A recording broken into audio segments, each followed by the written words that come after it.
you're always going to be nervous in life when something's important, whether it's going on stage or something difficult in life. You know, difficult things make you nervous. There's an anticipation. There's an understanding of the difficulty of something you're about to pursue and whether or not you're going to fall short or whether or not you're going to succeed. That makes people nervous. But the physical confrontation nervousness is a bad one. That is a paralyzing fear. That devastates people. That puts them in a deep, deep depression. I think every young man should learn how to fight. I think there would be way less fights because of it. And I don't think you have to be a mean person to learn martial arts. I think it's a skill, and I think you learn it, and then once you start getting good at it, it starts actually becoming fun. And the people who you practice it with, you become close with. You don't hate the people that you're practicing fighting with. They become some of your closest friends. It's a giant confidence boost to know that you can do something difficult and get better at it. Wondering why other people are successful is the refuge of losers. It's a loser mentality. It's a loser occupation. It's a loser practice because you're wondering why other people are successful. Who gives a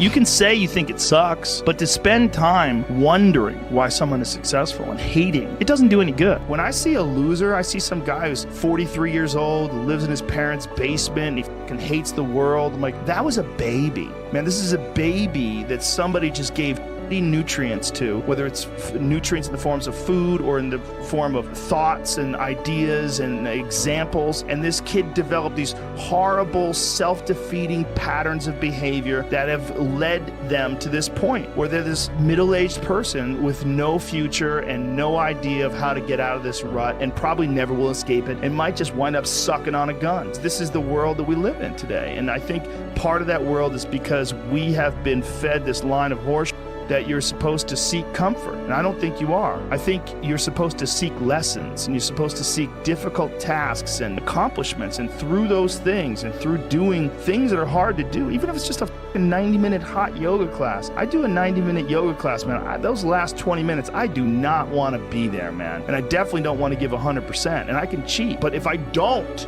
and I get through it, when that time is up and the lady says namaste and everybody gets up, I'm like, man, I made it.